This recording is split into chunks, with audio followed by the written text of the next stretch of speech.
All right, we're live, everyone. So I'll be chatting with Rebekah from that Bread of Life about, I think, cosmological arguments. Yes. So this is, this is funny though, Matthew, because I'm not equipped to do this. So I'm going to do my best against your arguments, but this is not something I do on a regular basis. Okay, so I mean, my basic view of cosmological arguments is I think that, well, particularly for the Kalam, I think that every premise is suspect. So I think that both the premise that everything which begins to exist has a cause is suspect. I think that the premise that the universe began to exist is also suspect. And I think that the notion that if the universe had a cause, then that cause had to have been God, I also think that that's suspect. And so I think any of them might be true, but I don't think that I'm not very confident in any of them. And so I don't think that they're all true because that would, well, partly because I have a low prior in theism, but. Because you have a what of theism? Well, so I have philosophical reasons for rejecting theism based on like the problem of evil. And so if there are three premises that would lead to theism, then I would think that one of them is probably false. Much like if you have three premises, even if all of them seem like they're maybe true, if they all lead to atheism, then you would say that one of the premises is likely to be wrong. And so I think that I don't, and so so which premise would you like to discuss first? Well, let's start with number one, and then let's just keep going. Sure. So the first one says that everything which begins to exist has a cause. So I'm perfectly willing to grant that, well, so I think it's debatable whether or not everything within space and time that has a cause. But the things within space and time, there are no examples of things actually beginning to exist. There are examples of rearrangements of things. But so we actually don't see anything begin to exist. We just see things change. And so I don't think there's a good inductive argument based on, like, whenever we see something begin to exist, it has a cause, because we don't actually see anything begin to exist. And even if it did, I don't think we could generalize that to the universe. Okay, so like if a child is born, do you say that child always existed? Well, so it depends on what we mean by always existed. So in one sense, the child began to exist in that the child before the child was born, there was a fetus, and before the fetus there was the sperm and the egg, and so the child began to exist in the sense that there were things that previously existed which became the child, but there's nothing that came from nothing. There's nothing that happened sort of without. It was just the changing of pre-existing things into a new thing rather than the creation of a new thing. And so, but with the universe, the way it's supposed to happen on this account is that it just sort of popped into being. And there aren't examples of anything in the universe that do that. And so I think that we just don't have any reference class for things that happen without a cause. And so I don't think we can make any confident predictions about whether or not everything which begins to exist has to have a cause. I'd be perfectly willing to grant that when you get a new thing within space-time by combining existing things, that in our experience always seems to have a cause. But we can't generalize that to outside of space-time, things that begin to exist from nothing, or not from anything, I think is a more accurate way of putting it. But. Now, why would you make the distinction not from anything and from nothing? Well, so I think that where the phrase "from nothing," I think is slightly misleading because it evokes an image of there was just nothing and then boom, it just popped into existence. But and so I think "not from anything" is a better way of describing it. The same way that you wouldn't say that God came from nothing. You would just say that there was nothing that God came from. God just necessarily exists. Now, you don't think that God popped into being at a point in time, but given that the universe was the thing that the time only exists inside the universe. I also don't think that the universe popped into being outside a point in time, because prior to the universe, there was no such thing as time. And so this is even, this is granting the first two premises, of course, or the second and third premises. Okay. Well, now I guess I'm still trying to understand, like, you're saying that nothing is actually beginning. Are you saying nothing is actually beginning to exist? Like that things are just transforming in form. Like, yeah. And when things transform in particular ways, we refer to things as beginning to exist. And so if we build a house, for example, it makes sense semantically to say that that house began to exist. But really, the house, it was just sort of a rearrangement of existing stuff. But of course, the universe, assuming we think that it, we're accepting the next premises, the next two premises, then that would mean that the universe didn't come from anything, and we just don't have any reference classes of things that don't come from anything. And so I don't think that we can make confident predictions about it. And I mean, it broadly seems like it's really hard, like sort of speculative metaphysics about what was around prior to time is just very unreliable. It's very hard to have any confidence in any of our beliefs about that. It's sort of like hard to even think about, like, what does it mean for there not to be any time? Well, but since we're just dealing with the first premise right now, right? So the point of this first premise, I think, is, that everything that begins to exist has a cause.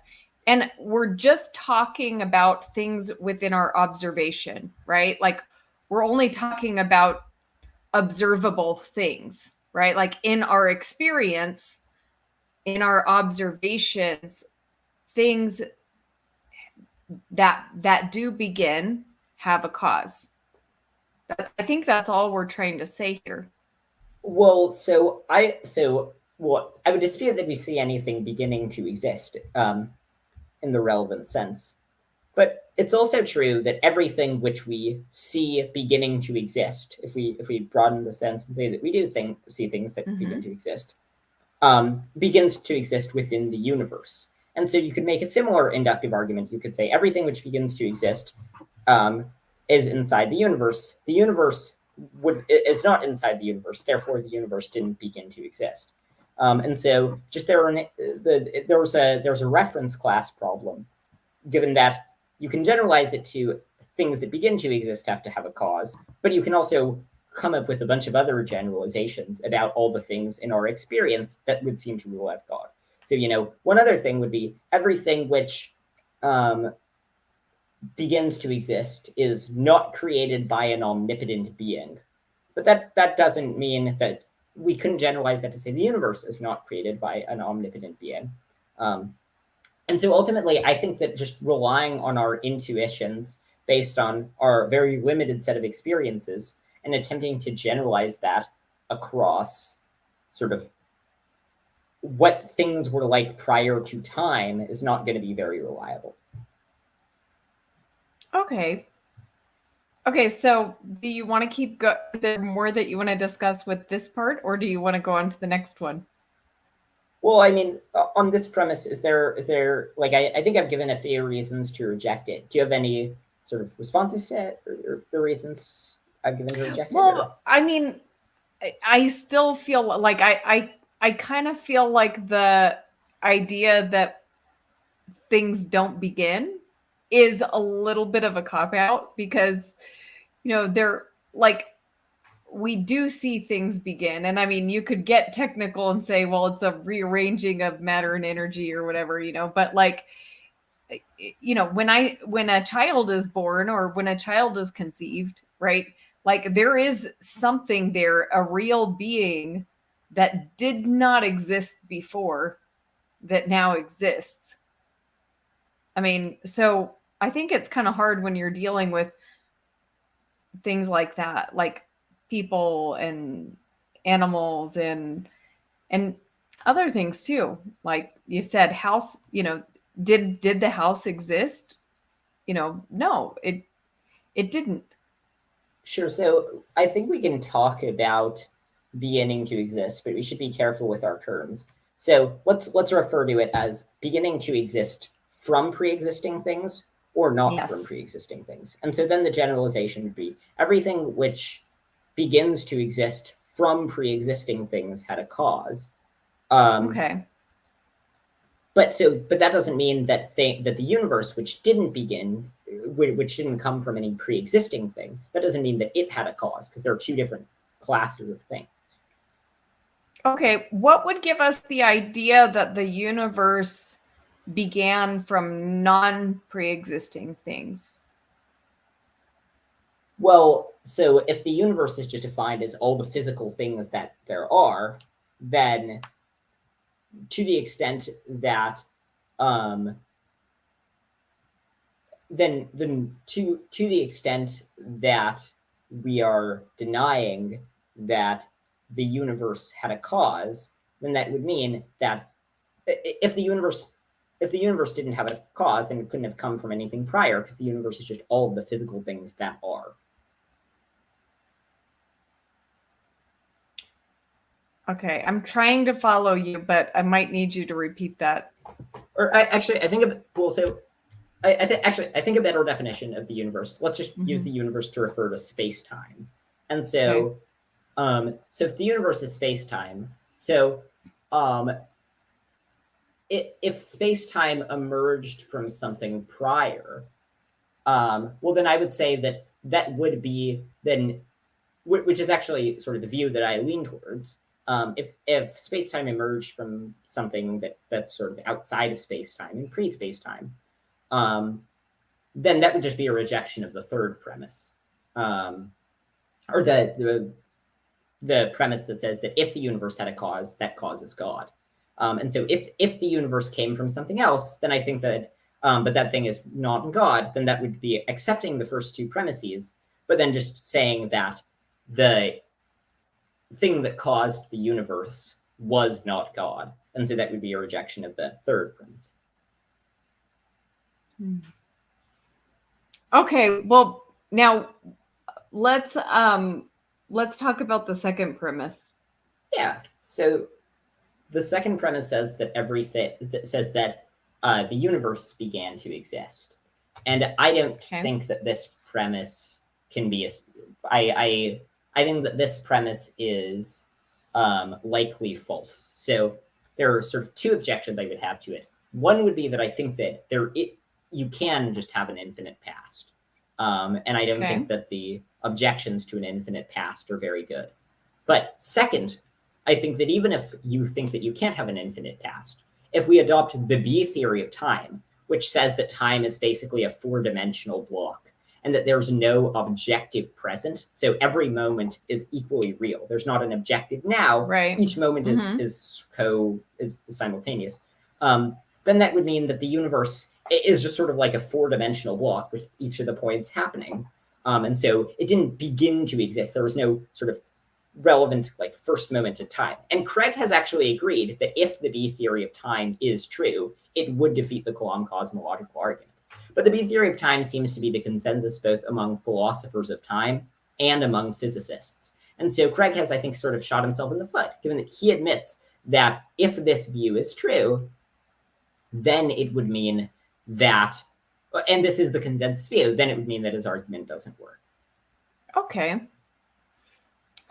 So I can't even remember what the premise is right now. Sorry. Tell me again, what is the premise that we're working on? So the premise is the universe began to exist.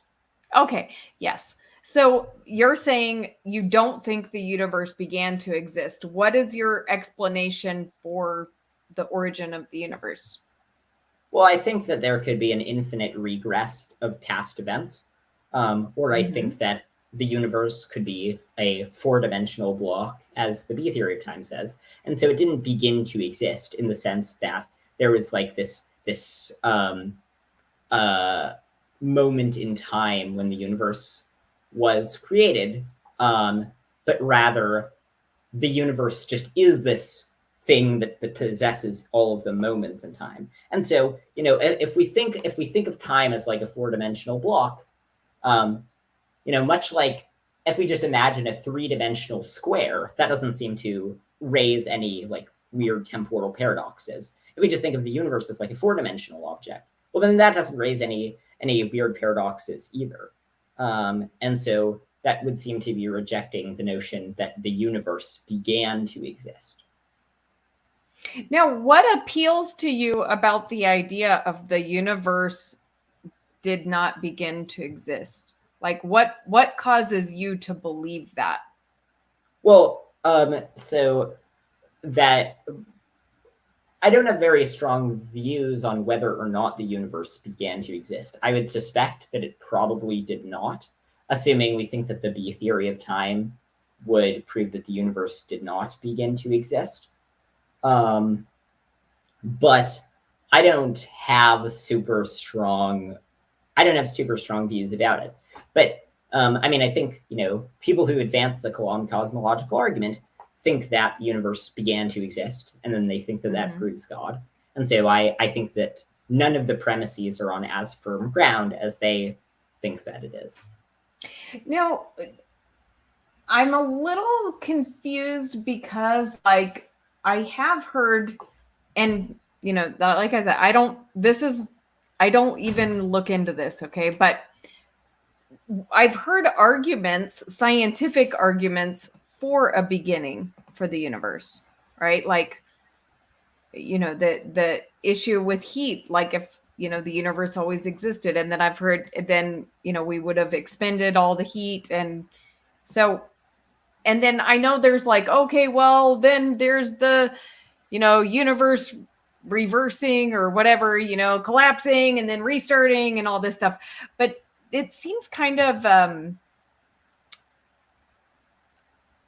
I don't know why someone would choose that belief. Like, it seems to be a little bit outlandish to think that, there was this infinite, I'm probably not using the correct words, but like basically like expansion of the universe, then collapsing and all these things.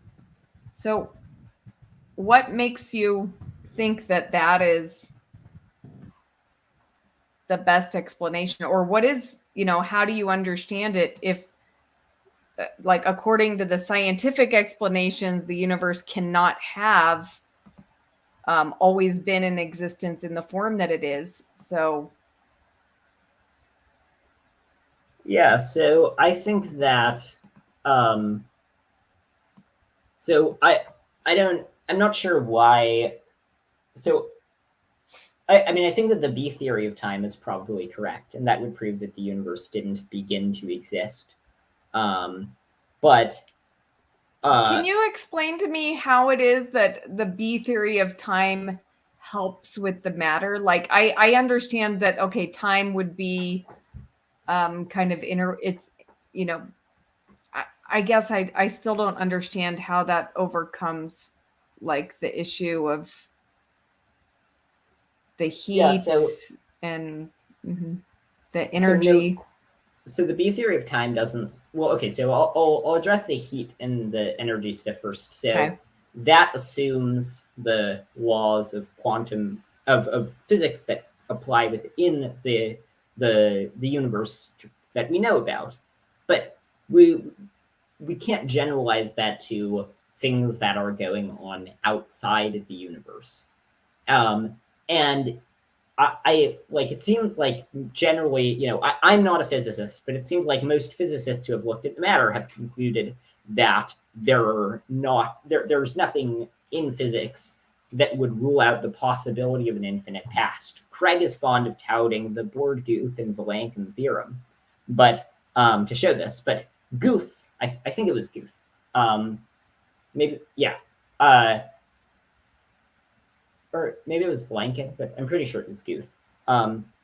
actually went on record saying that he thinks that the past probably is infinite, that it does not say what he wants him to say. And Sean Carroll had a video of that he played in the Craig debate. It was like a nice gotcha. And so I think that, the physics is above my pay grade, but it seems like most of the physicists who examined the matter have not been persuaded. But the B theory of time point is separate, because the B theory of time doesn't posit an infinite past. It just posits that there's no objective present. So different moments in time are different points along this sort of four-dimensional axis. So what we think of as now, well, the present is no more real than the past. They're all simultaneous. And so if that's true, that means that the universe didn't begin to exist. There wasn't a first moment in time. The universe is just you can think of the fourth dimension as sort of like a timeline. The universe is just this four-dimensional thing with one of its dimensions being like a timeline with all the events that are happening that represents our understanding of time. And so if that's true, the universe didn't begin to exist, and it doesn't seem to require an explanation any more than like, if we just think of like a three-dimensional cube, that just exists. That doesn't seem to pose any paradoxes, assuming it being outside of time. And so we just think of time as like a fourth dimension. And so I think that gets us out of the conundrum. Well, I really don't know enough about the time and, like you said, the physics to be able to present an argument here. So, yeah, okay, that's fine. Just one point that I would note is the most staunch advocate of this argument is William Lane Craig, and he has admitted that if the B theory of time is true, then the Kalam cosmological argument does not work. It's also the case that both philosophers of time and physicists who have studied the issue have concluded that the B theory of time is true. And so I think that makes it this argument be on extremely shaky foundations. And so do we want to move on to the third? So this one is not usually an explicit premise, but it's usually they'll say something like, they'll just have therefore the universe had a cause, and then they'll like later argue that it's God, not included in the original argument. Yeah. But so I don't see a good reason to think that if the universe had a cause, that cause had to be God. Okay. What would you propose for another cause? Well, so I think that there are a variety of options. So it could be some sort of more fundamental law or some like force of nature. It could be something physical. It could be some rather than a physical particle, it could be a physical law that results in the existence of particles. It could be some more basic principle. It could be something like the string theorists have suggested, which I find this all very confusing, but like curvature in space and time. But ultimately, it seems imminently plausible that there could be something else that caused space and time to begin to exist that is not God. And people will often say that this thing has to be timeless and spaceless. Well, it doesn't have to be spaceless, I don't think. So it would obviously have to be a different sort of type of spatial thing from the things that we have now. But I don't see why some more fundamental like physical fields or something couldn't result in the universe beginning to exist. And so ultimately, I think that the arguments that are provided for this bridge premise are like very weak generally. So the two that are common are, first, people will say that Craig says this, that it has to be either a concrete thing or an abstract object, but it can't be an abstract object because those are causally inert. So it has to be a concrete thing, but it's timeless and spaceless. And so the only timeless and spaceless thing that we know about is a mind. But we don't really know that the mind is timeless and spaceless. And I would generally deny that. I think that the mind is an emergent property of the brain. And so I don't think that disembodied minds can exist any more than disembodied heat in the absence of matter could exist. But so I don't think that it's a good reference class, but there are lots of other candidates for things that could be, well, so I don't think he establishes that it has to be spaceless. And so I think it could be some like physical particle that interacts in particular ways. It could be some curvature of space, the way string theory says, or string theory has apparently been debunked. So like superstring theory, I don't know. Physics gets very confusing. It could be just like particles that are just acting on basic mathematical principles, or it could be just something beyond what we could. It could be just none of the above. And in terms of whether or not there are other examples of things that are timeless and spaceless, well, if we accept the neo-Humean view about laws of nature, which is a view that's relatively popular, which says that laws of nature are that they're actual laws. So there are these like gravity is like a real law that acts upon the universe. Well, the law of gravity is timeless and spaceless, and immaterial. Or well, it wouldn't be timeless, but the most fundamental physical laws would be well, no, I mean the law itself would be timeless, but it would exert an effect within time. And so I think that just the laws of nature are a very plausible candidate for something that would meet that description. And you can think of a whole host of other things. So it could be just some amorphous force. And so I don't see a good reason to accept this. There was another thing that they'll say, but if you want to respond to that, then you may. Well, it's just, to me, I mean, okay, from what I hear, this cosmological argument is quite a strong argument. Okay.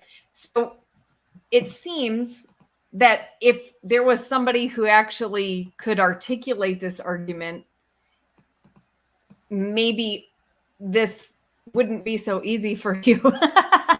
So what are the things, why do you think on the other side they believe this is such an incredibly strong argument if it can be defeated as easily as you've just done?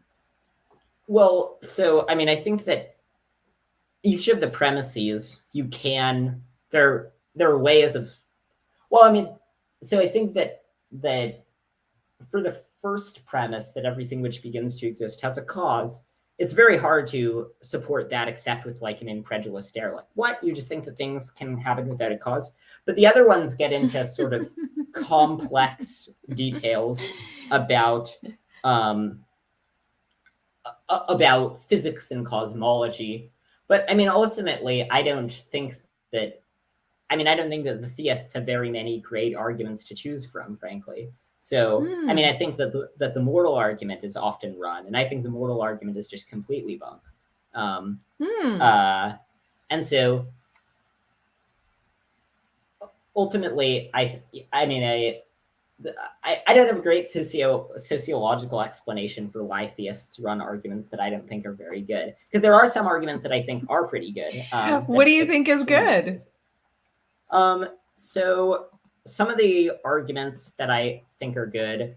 So I think that the fine-tuning argument, I think, is certainly not decisive, but it is some evidence for God. Given that fine-tuning is explainable by theism and not by atheism, and is, you have to have an extra account. And so I think that that's sort of some evidence of God. I think that actually, this is a bit more controversial, but I think that the soul is actually a decent argument for God. Now, I don't think that souls are real, but I think that there are actually some decent arguments for why souls are real, and they're very hard to account for on naturalism. And so, like, if we think about a question of whether or not, like, let's say that I remodeled my room to some degree. So I repainted the walls and changed a bunch of things. And then you ask, is it the same room? Well, maybe it is, maybe it isn't, but it seems like that's just sort of that's just a semantic dispute, whether we're going to call it the same room or not. However, I think that if you ask, okay, over time, I'm now very, very different from my 4-year-old self. So why am I the same as my 4-year-old self? It's really hard to give an account of why I am the same person as my 4-year-old self. But if you have a soul, then that gives an easy account. Now, my answer would be that I don't think that there is any fundamental sense in which I am the same person as my 4-year-old self. But that's pretty counterintuitive, and so I think that is a cost to atheism. I can go through, like, I have a whole list of arguments for theism that I find to be somewhat persuasive, but why not? So that's fun. But if you want to talk, if you want to go to a different direction, that's fine. Yes. Well, I would want to make one other sort of very brief point about the cosmological argument. Okay. And then we can talk more about the arguments for theism that I think are good. So I think that the other way that people will support premise 2 of the Kalam is they'll say, if the universe had a cause, then that the initial conditions, if they weren't a conscious agent, the initial conditions would have to automatically be met. And so it has to be making a choice, because otherwise it would result in the universe from the get-go. Or from the get-go, not get-go.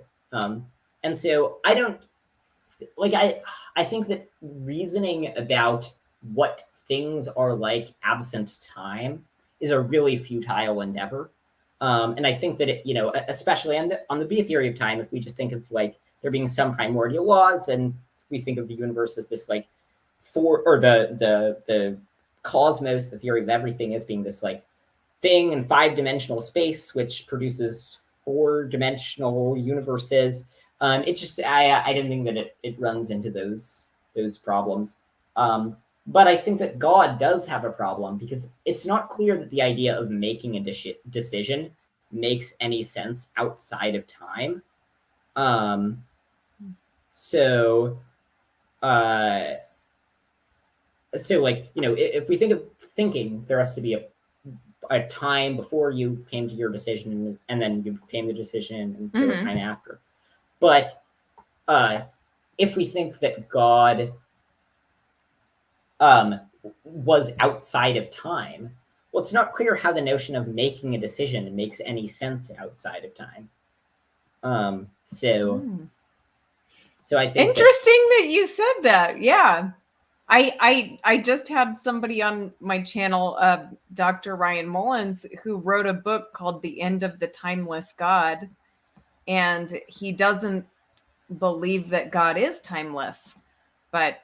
And I think he would, say the same type of thing that you're saying right now, as, one of the reasons that it's kind of an incoherent idea that God is timeless.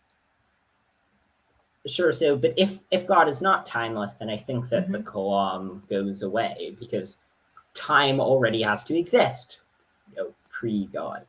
But so in terms of more arguments for theism that I find persuasive, so I don't think... before we go on to that, because now you got me interested, because you're talking about how, if we don't think about decisions, like if decisions aren't happening, then we can't, time doesn't really, if time doesn't exist like that, then decisions don't exist, right? Like, because, so how does that work out with your B theory of time? How do you mesh this idea of like all of time existing at once, but yet where is that decision making point? Because where would you be making the decision? Because it already exists. And well, the B theory of time doesn't implicate our ability to make decisions, because time is still real in the sense that, there is still a relationship between my past self making a decision, and then that affects my future self.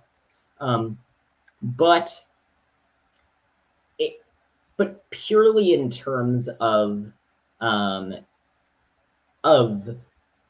the B theory of time doesn't say that time doesn't exist. It just says that there's no objective present. And so I think that doesn't undermine any how one makes a decision, and it doesn't undermine causality at all.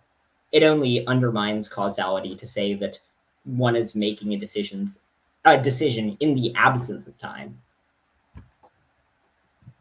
Oh yeah, I wasn't. If I said there's no time, that was like me misspeaking. I was just trying to make sense of how, if the past, present, and future all exists, then how is it? Where is um this?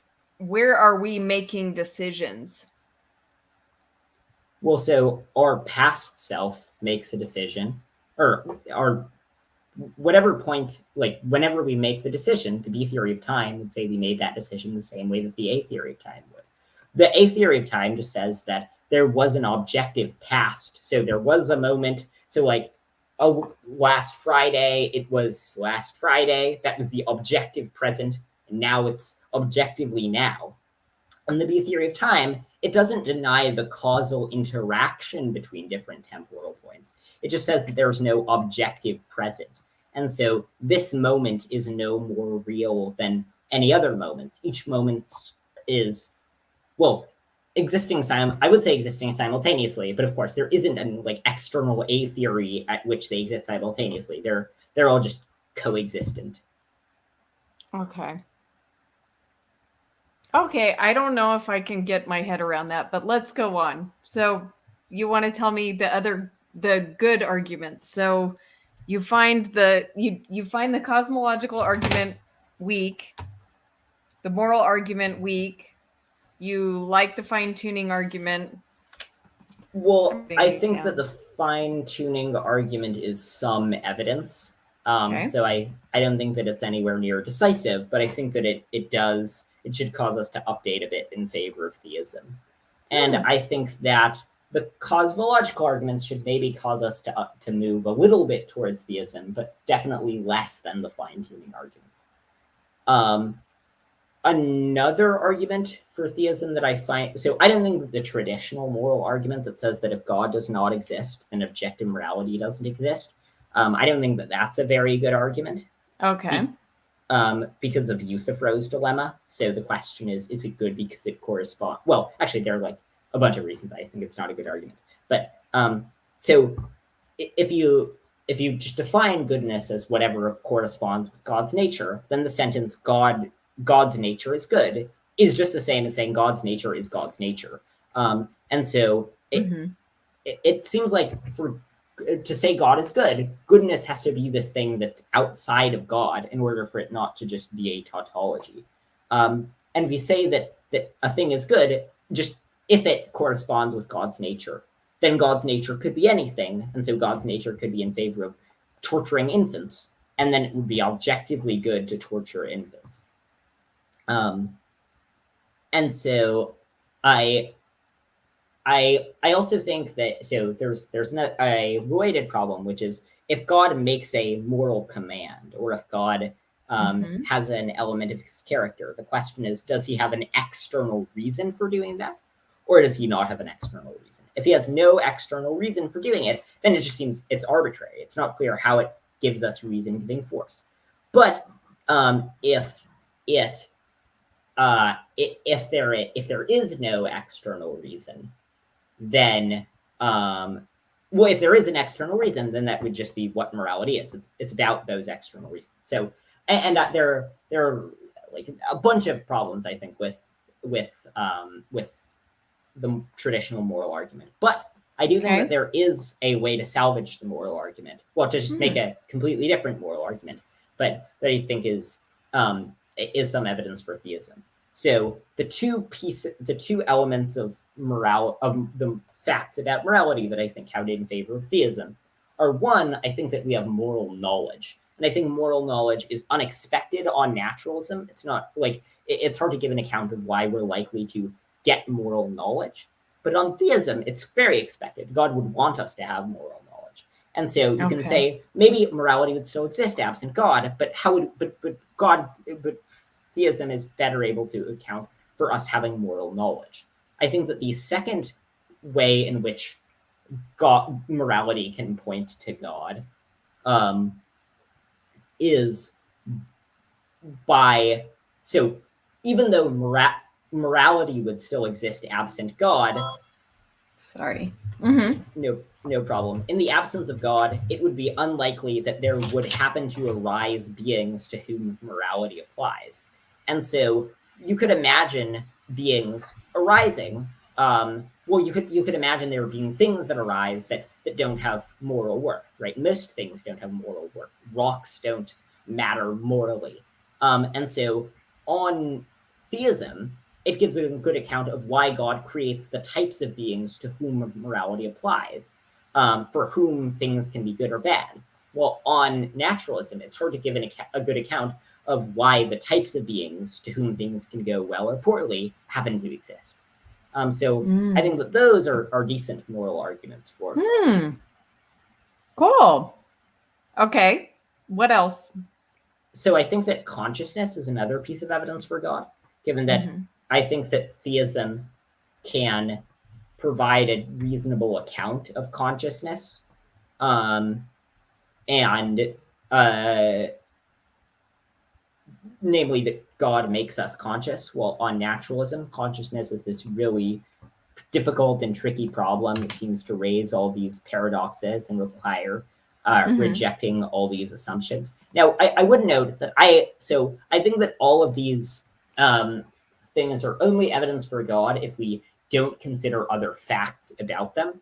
So, so in terms of in terms of consciousness, for example, the part of the reason why I'm not a theist is, I think that the argument for consciousness, maybe we think that consciousness existing is more likely if God exists.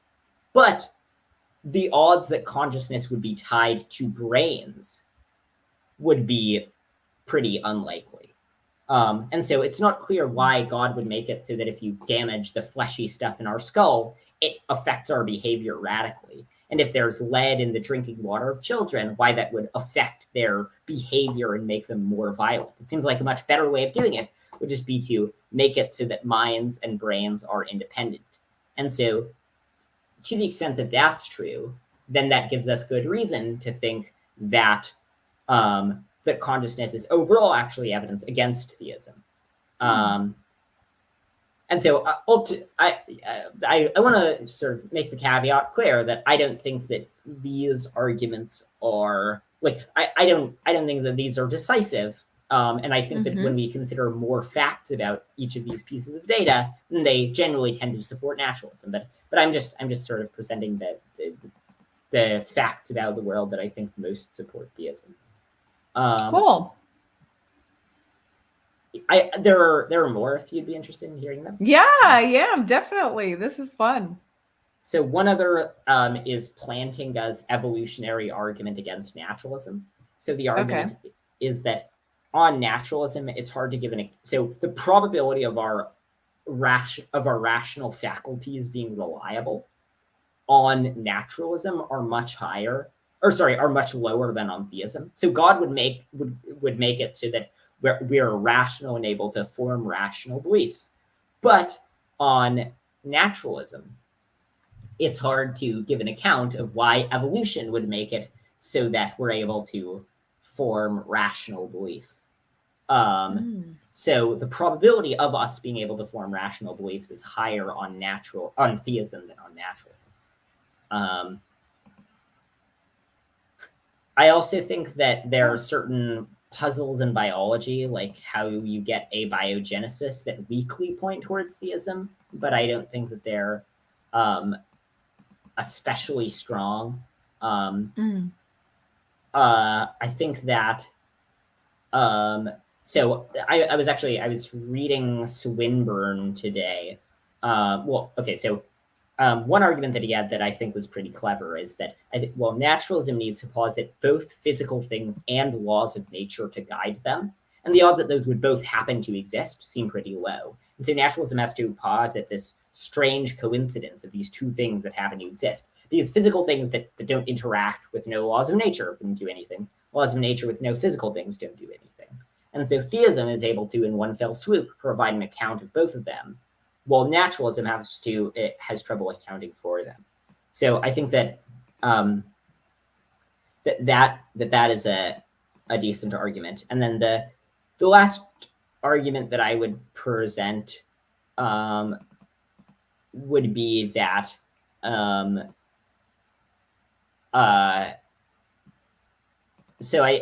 this is just I really like Swinburne, and I think that Swinburne's arguments for theism are by far the best of any theist. So this is just going to be quoting Swinburne. So theism, unlike atheism, predicts, quote, 1, sense organs with an enormous variety of possible states, varying with an enormous variety of different inputs caused by different distant world states. 2, an information processor that can turn the states of sense organs into brain states that give rise to beliefs of moral or prudential importance. 3, a memory bank to file states correlated with past experiences. We could not consciously reason about anything unless we could recall our past experiences and what others have told us. 4, brain states that give rise to desires, good and evil, desires to eat and drink, to care for others or to hurt them, to discover whether or not there's a God. 5, brain states caused by many different purposes that we have. 6, a processor to turn these states into limb and other voluntary movements, to turn, for example, my purpose of telling you that today is Friday into the twists of tongue and lip that will produce an English sentence with that meaning. And 7, brain states that are not fully determined by other physical states. And so I think that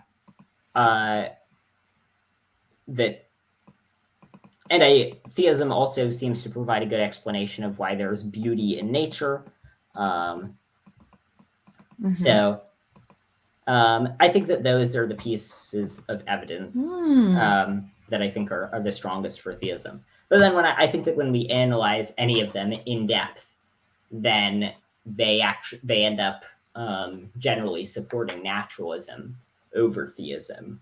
So like when we analyze the full facts about consciousness, well, the fact that if we look at all conscious experience in the world, just a huge portion of it is dominated by suffering, and there's likely more suffering than happiness in the world total if we take into account animal suffering. And so I think that consciousness is not very good support when we consider all the facts about consciousness.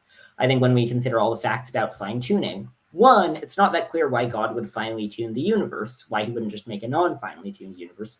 And 2, the fact that the universe is almost all inhospitable means that that fine-tuning is not great evidence.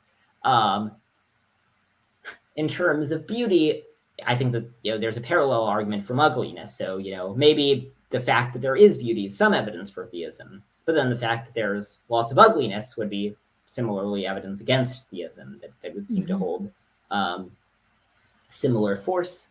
I think that the argument from the soul, I actually just think that the argument from the soul just does count in favor of theism, but I just think that the arguments against theism are much stronger.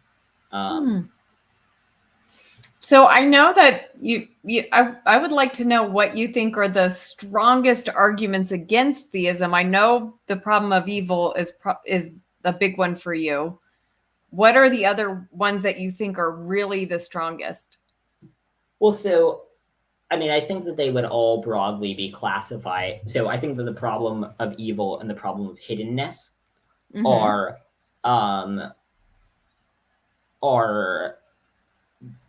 by far the strongest. And so the problem of evil is often treated as sort of one broad problem. But really, I mean, I think that you could sort of, all of the things that I talked about, you could just call them all the problem of good.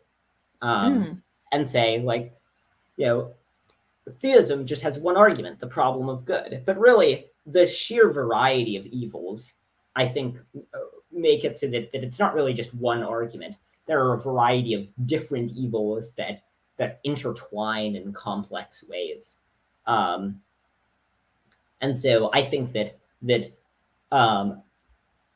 if we break down the problem of evil into things like the problem of natural disease, the problem of just horrific suffering, the problem of there not being extra good things, then I think that it becomes just an impossible problem to solve.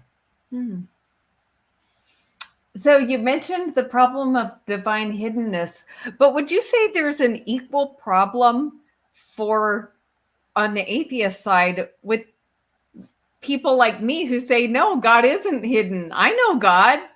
So is there like a problem of divine like revelation?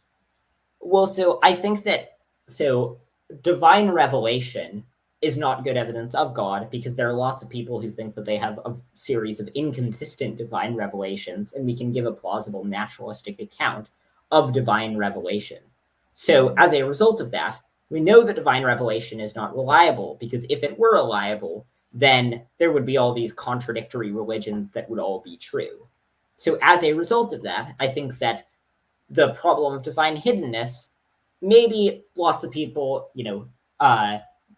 feeling like God has revealed himself to them, maybe that is some evidence for God. But I don't think it's very good evidence, because if God exists and if God is responsible for all these, then he's just popping around to lots of different people, deceiving them, and leading many Christians to convert to Buddhism, Buddhists to convert to Islam, Muslims to convert to Christianity, and just this whole complex mess. And so I don't think that the best explanation of experiences of God is that God is real, especially when we can explain it away naturalistically. Mm. Okay. Cool. This has been fun. Do you have anything else you want to talk about? No, not really. Yeah, I mean, I think this was a good chat. Nothing else sort of on topic that I think is worth covering. Yeah, I would love for you to come on my channel, and we can have another conversation. Maybe on this topic again, and maybe I'll try to equip myself a little better to respond. But it is strange to me, because I have heard people talk so often about how strong the kalam is. So I'm a little bit curious to kind of see what the arguments would be against the things that you've said. Yeah, I mean, I think that, I mean, this, I probably think that the kalam is worse than most. Like, I think that generally atheists who have looked at, who are like into the philosophy of religion literature, I think that generally they say that the cosmological arguments are pretty strong. Obviously, like, but I just think that the kalam, I think that it's just not good evidence for theism at all. Now there's two arguments that I hear that I have no idea what this one means, but I know a lot of people think this is a strong argument. What about the contingency argument?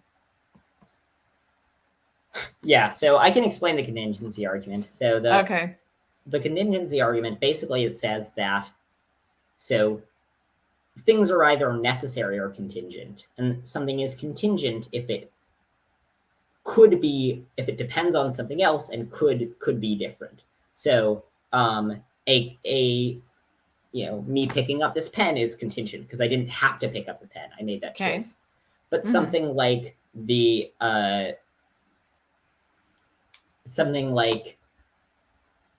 number 2 is not contingent, because there's nothing you could do to get rid of the number 2. The number 2 couldn't not exist. And so the argument is that if everything, that you can't have everything being contingent, because there has to be something that's necessary that explains it. And then they argue that the necessary thing that explains it has to be God. And I don't think that, well, I both don't think that there has to be a necessary thing that explains everything. So I think that, so if by contingency we mean that it couldn't be any other way, then I don't think that's true. I think that it could be the case that when we get to the fundament, when we just keep asking why, we get to the fundamental things, which are just like particles that do weird things. And then we ask, but why are they that way? And there just isn't a deeper answer. That's just the way that it is. And I don't think that there's a good account of why God. So I both think that there's probably brute contingency. But I also don't think that even if there is a necessary thing, I don't think that that necessary thing would be God. And I don't think that there are good arguments for why God is necessary. So, people will try to argue God is necessary with versions of the ontological argument, but I don't think that those work at all. So, that's the contingency argument. What about teleological argument? Well, that's the same as the fine-tuning argument. Okay. Yeah. And those, I think they're fine argument. There's some evidence for theism, but I think that the evidence just stacked overwhelmingly in favor of atheism. Cool. If you want to read a book that would that argues for the type of theism that I find by far the most persuasive, I would recommend it's kind of a lengthy book. I'm reading it right now, but it's Richard Swinburne's book that I'm completely. I'll write it down. I make no promises, but let me write it down. Yeah. So what's it called? Let's see, Swinburne book. I'm just completely forgetting the title. Richard Swinburne book. Okay.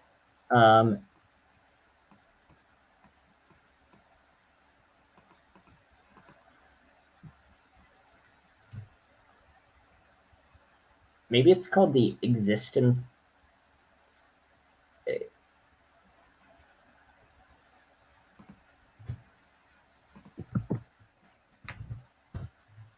Okay, it's called The Existence of God by Richard Swinburne. Okay. And so Richard Swinburne, he actually, contrary to, he doesn't think the contingency argument works. And so he doesn't think God is necessary. He thinks that if you ask the question of why God exists, the answer, like there isn't a deeper explanation of why God exists. That's just the way that it is. And if I were convinced that God existed, then I would agree with that. I don't think that there is a plausible account of why God couldn't not exist. Matthew, do you think there's anything for you that could potentially overcome the problem of evil? Like, is there anything that could, as become convincing enough that it would be able to overcome that problem? Well, so, I mean, one thing would be if there was a good philosophical response to the problem of evil, that would help. But I don't think that any of the responses to the problem of evil are good at all. I think that if there could be an argument that could overcome the problem of evil. So I think that it's possible that maybe there would be some religious experience that could cause me to become a theist. I think probably not, given that I think that just the hallucination hypothesis or just all the naturalistic explanations for religious experience are better explanations than that God is actually providing religious experiences. But if God if after I died, if I appeared to God and God revealed himself to me, that would convince me, obviously. That would be a little late, unfortunately.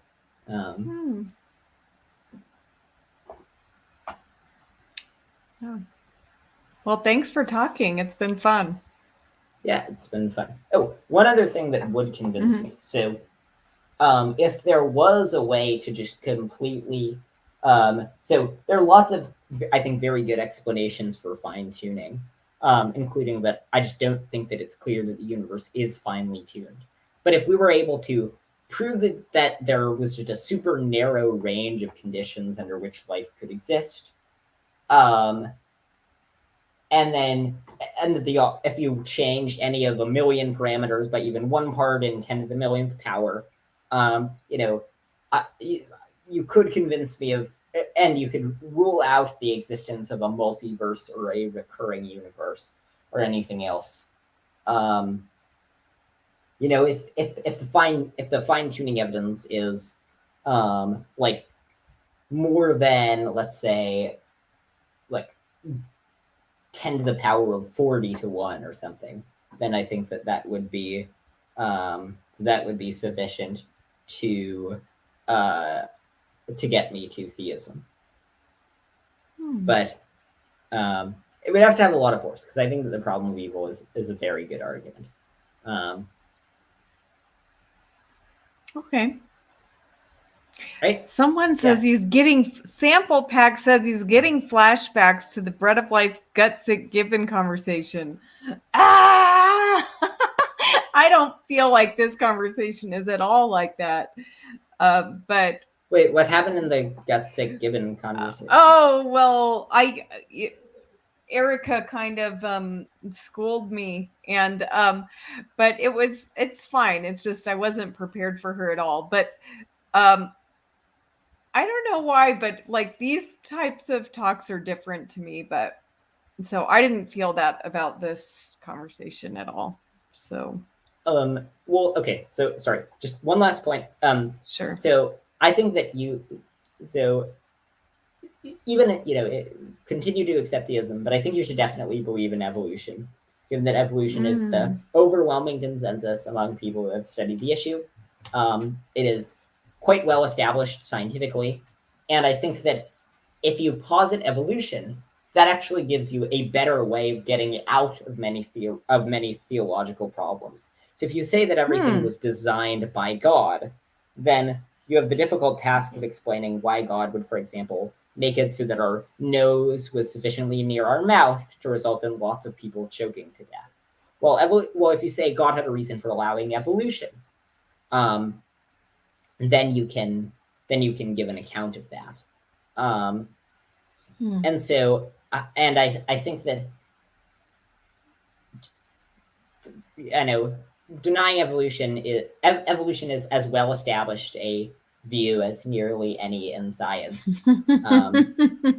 And so I think it just makes no sense to deny evolution. And you have to explain why God designed all the terrible things in nature where there are flesh-eating parasites. And I don't think that can be explained by the fall, because then you have the task of explaining why God would make the effect of the fall be all the terrible things that he resulted in, like flesh-eating parasite. Well, but if I embraced evolution, I would have to explain why God chose to use such a horrible process where, there would be all this competition and suffering and everything like that, right? Well, yeah. So, I do think that that if God existed, he would not choose evolution. But so while positing that God chose evolution does open you up to some problems, I think that it gets you out of much bigger problems. Because when we just think about all the, terrible things in nature, the notion that God, you can go the skeptical theist route and you can say, we don't know exactly why God would use evolution, but it seems like there could be a reason why God would use evolution. And there is sort of a theoretical elegance to evolution that could make it the type of thing that God would create. It's sort of elegant in the way that, like, the laws of economics are kind of elegant. But to the extent that you have to explain why God would create from the beginning every single instance of every single thing in nature, so including, for example, wasps, who the way that they reproduce is by planting their eggs inside of other organisms, and so they eat the other organisms from the inside out. There are many female wasps who exist just to eat the insides of the organism and then eat their male brethren, but they can't reproduce, and so they're just sort of a waste product. And so I think that positing that was God's perfect original design, that things would work that way, is you can say the fall, but I don't think that works, is a much more difficult task than than positing the account given by evolution. And I mean, I think that the Genesis stories can be very easily taken, that we can take the Genesis stories as metaphorical. I don't think that they're intending to provide a literal account of things. But if they are, and you can just say that they are providing an account of, like, you can say that the Adam and Eve story actually happened. That that there was sort of a first man, a first woman, Adam and Eve, and then from those all the humans arose. But I mean, I don't think that I don't think that the account which says that Genesis is a literal telling of events is good at all. I mean, it says that God so it talks about God separating the water in the sky from the water, like, in the ground. So that was an ancient myth, that they thought that there was like that the sky was like pure water, which was why it was blue. Turns out that the reason that the ocean is blue is because it reflects the sky, not the other way around. And so, but obviously the sky is not like a giant swimming pool, as we now know. And so, and that is what it says early in Genesis. It says that God, like, that God made light and darkness before he made stars, which light comes from stars. And so I think that if I were a Christian, I would take that to be allegorical, and I would believe in evolution. I mean, I think that just denying evolution, which is, I think, well-regarded science and is able to make all these correct predictions about the world, is not where you want to be. It does make my life a lot harder, because people, a lot of people will take me less seriously because I don't accept evolution, right? So, it does make me like look more foolish to not accept it. But I truly don't believe it's true. Like, I'm not just No, I don't think that you're being dishonest. My point was that if part of the reason why you reject evolution is based on theological considerations, I actually think that the theological considerations get much more difficult if you reject evolution. And I also even if you still reject evolution, I think you should, at the very least, accept an old Earth. One sort of more middle ground position that I don't think is true is position sort of like Jonathan McClatchy's, where I think he believes in universal common ancestry, I'm pretty sure, but he thinks that God was that God is needed for that you can't have macro evolution that works, the rate of mutations are too low, and so God, I don't know, his view is sort of complicated, but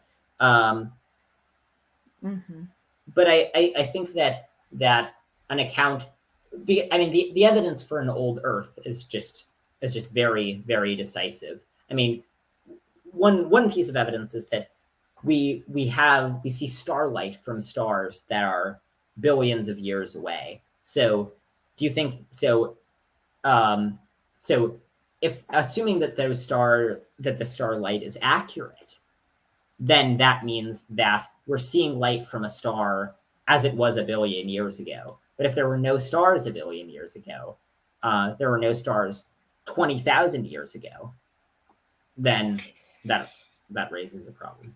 Yeah, I mean, the distant starlight problem is one of the hardest problems. Radiometric dating is also one of the hardest problems, for my view. So I acknowledge those are very difficult problems that I don't have an answer for right now.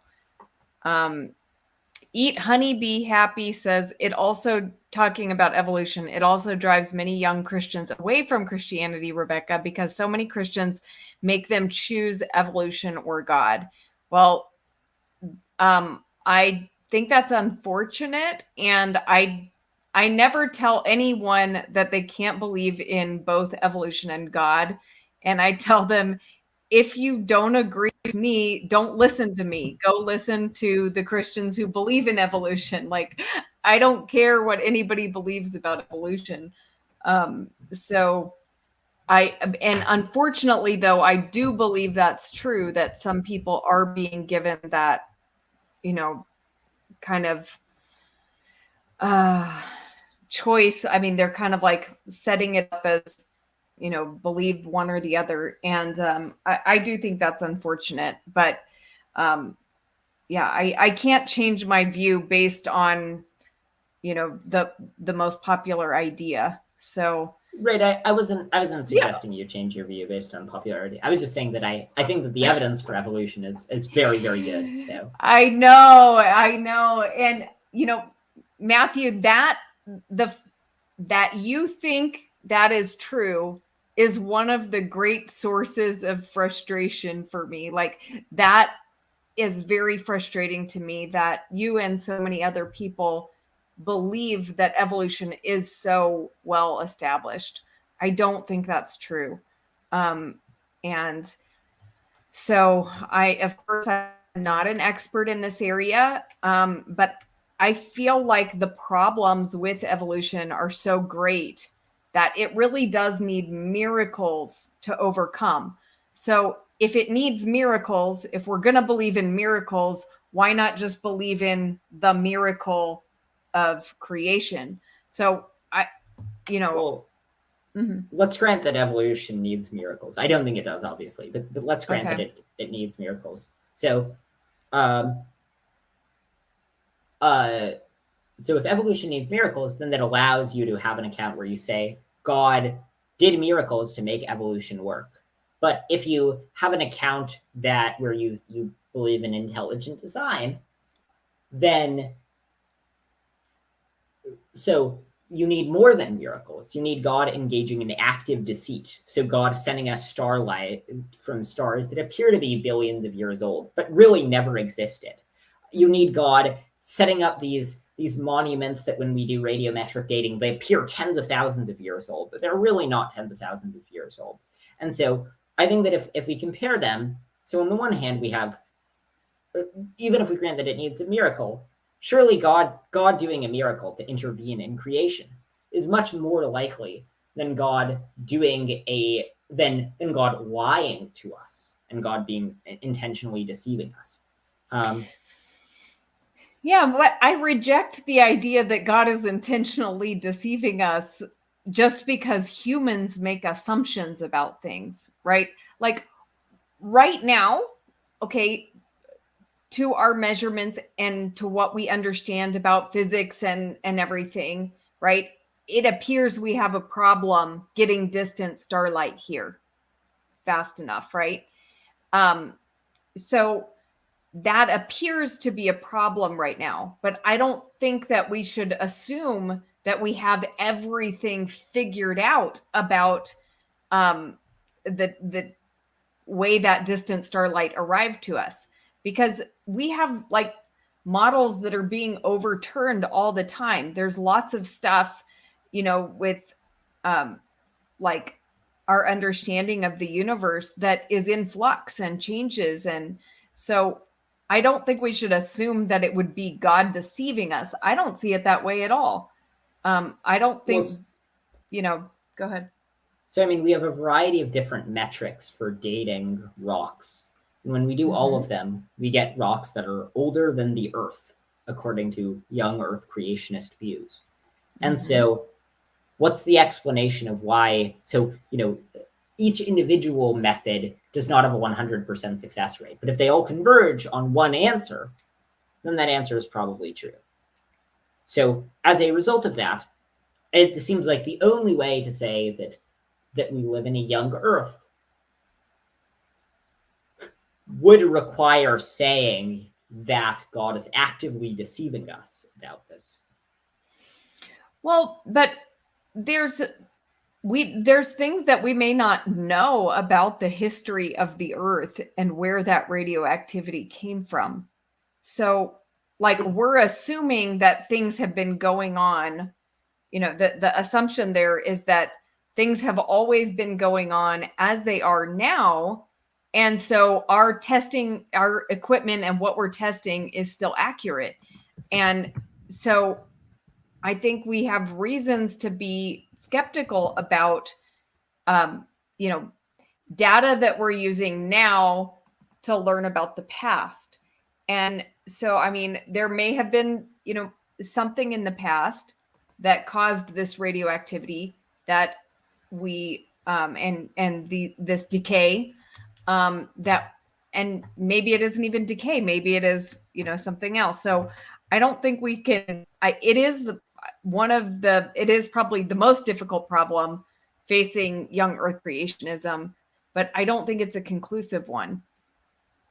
Well, so unless you think that like a few thousand years ago, there were like these bizarre radiation storms that spread out evenly across the Earth, curiously all resulting in very similar verdicts about the types of rocks. So they all concentrate in ways such that when we date a rock, we conclude, all the methods conclude that it's 10,000 years old. Then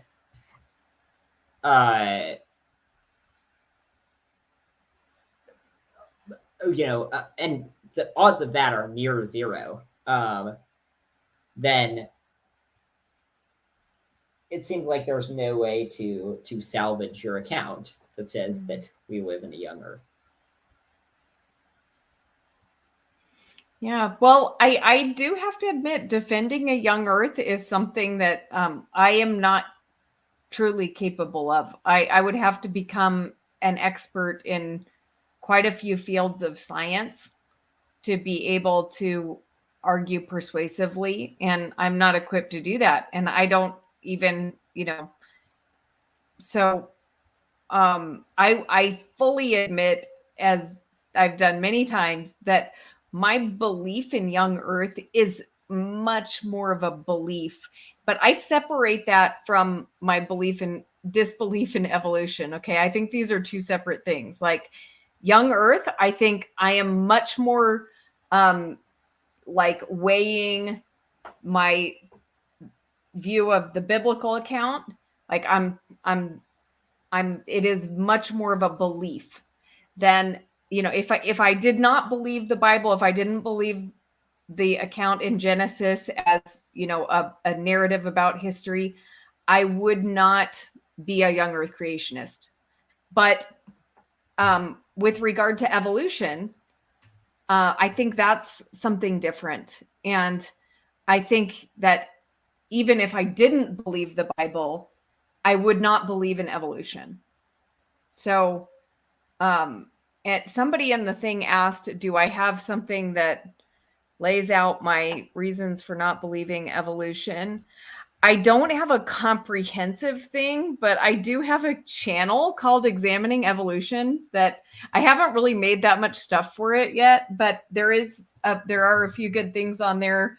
Did recently some interviews with Sal, Sal was a theistic, evolutionist. He started out that way. Now he's a young Earth creationist, and it took him, 20 years or more, maybe even more than that, to kind of move from being a theistic evolutionist. And it was the science. He got 5 science degrees. And as his scientific study progressed, he, came closer and closer to embracing young Earth. So, yeah, I mean, there are like a few people for whom that's true, but well above 90% of people who have studied the issues, well above 95%, believe in evolution. And so if evolution is just scientifically false, then it's hard to explain why nearly every person who looks at it and who have really studied the issue much more than you or I have, near universally come to the conclusion that evolution is true. And I mean, flat earthers can tout stories of people one guy with like a PhD in physics who became a flat earther. But the fact that you can, like, one anecdote of one guy is not as persuasive as upwards of 95% of people who hold a view about the age of the earth or evolution. Yeah. That is true. I don't expect anybody to believe me on one anecdote. But, I do think if people are willing to take the time, and I can give you a few reasons, Matthew, that I think people believe in evolution so strongly. Number one, they've been indoctrinated into this idea from a very young age. So, even like, I know that by the time I was in 5th grade, I was already deeply indoctrinated into evolution. How do I know that? Because I remember that in 5th grade, my teacher gave us the question, which came first, the chicken or the egg? And that question was so baffling to me. I was like, which came first, the chicken or the egg? And of course, actually, that is only a problem for people who believe in evolution. So I was already I had absorbed that idea so thoroughly by 5th grade that the evolutionary answer to that is the egg came first. Oh, I know, but does that really solve the problem? It doesn't. Wait, no, I don't understand what the problem is supposed to be. The egg came first of things that originally were not chickens, and then slowly they evolved into chickens. Yeah, but the point is that, Matthew, you don't have millions of years for a reproductive system to develop, right?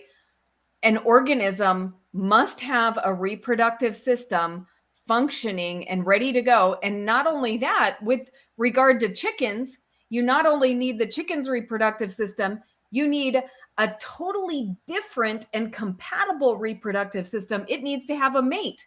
So you've got to have a chicken, a rooster, and an egg all present at the same time. There's no time for this to develop. Even if take it back farther, but you've still got to, with every organism, you don't have time for reproductive system to develop. And the origin of the reproductive system, I'm pretty sure about this. I mean, I last checked this when I was in like 7th grade. So my memory 5 years down the line is a little bit unreliable here. But I'm pretty sure that the explanation, so there are protozoa and they swap DNA, and so there was sort of a primitive version of that, and it slowly became more complex. And so that's what we think is the origin of reproduction. Given that we know that there are, I'm pretty sure it's protozoa. Maybe I'm wrong about this, but that like swap their genes and that they have like appendages for swapping their genes. And so as things become larger, more multicellular, you have appendages for swapping genes. You start with asexual reproduction. The appendages for swapping genes, they evolve into sexual reproduction. But I mean, what you're raising is a scientific question. And like, if that were really the death knell of evolution, then evolution would have been long abandoned. You mentioned that you think lots of people are indoctrinated into it, but there are also lots of people for whom it's exactly the opposite. So they are brought up as a young Earth creationist, and then they start studying it in college, and then they become convinced of evolution when their priors they previously believed very strongly in young Earth creationism, and yet the evidence is just so overwhelming for evolution. And I think that story is way more common than a story like with the person you talked about named Sal, where they study the issue and then become a young Earth creationist. And I also think, the reason why it's taught in schools is because it's established science. So, similarly, in schools, we teach that the earth is round, and I think we're right to do so.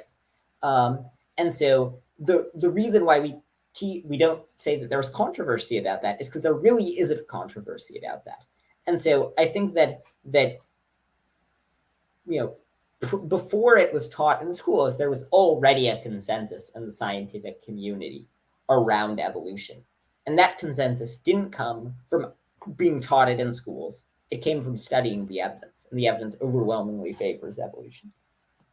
Well, Matthew, I will again disagree with that and just say, like what you did was like when you were trying to make an account for the development of reproduction, right? You basically told a story. And this is what a lot of, this is what evolution seems mostly to be based on, is elaborate storytelling without evidence to support it. So, I'm not saying there's no indicators or, anything that for common ancestry. I think there are some, some things that could lead us to believe in common ancestry.